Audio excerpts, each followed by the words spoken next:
Pierre Palmade a provoqué un terrible accident sur la D372 au niveau de Villiers-en-Bière, dans le sud de la Seine-et-Marne, vendredi 10 février. Il a percuté une Mégane, et ses 3 passagers sont blessés graves, un enfant de 6 ans toujours plongé dans le coma artificiel, son papa et une femme enceinte qui a perdu son bébé.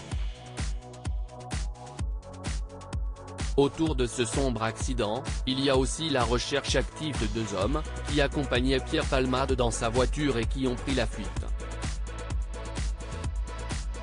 Ce lundi 13 février, une personne a été arrêtée et placée en garde à vue dans la Somme, mais il s'agissait d'un SDF de 47 ans qui n'a rien à voir avec cette affaire.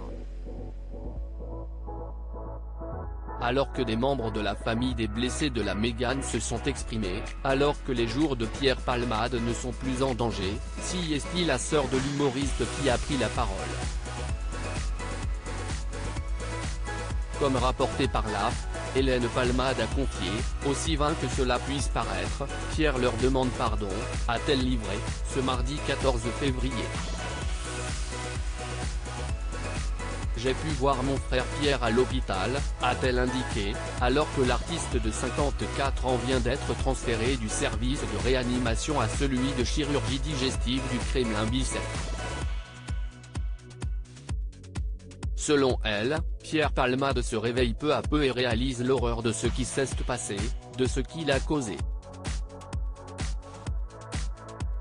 Il assumera toutes les conséquences. L'idée d'avoir détruit la vie de cette famille le dévaste, fait savoir Hélène Palmade.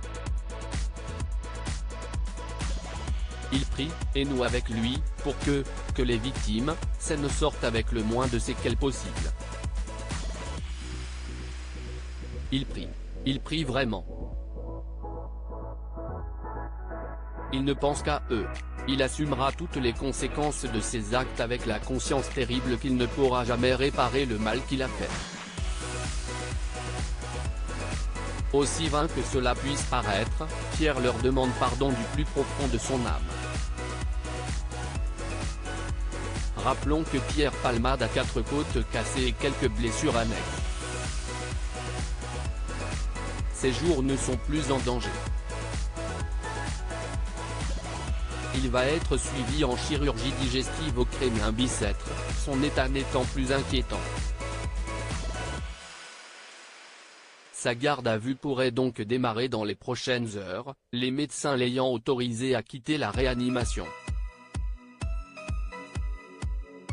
Les jours de la femme enceinte, qui a perdu son bébé, ne sont plus en danger mais son état est toujours très préoccupant.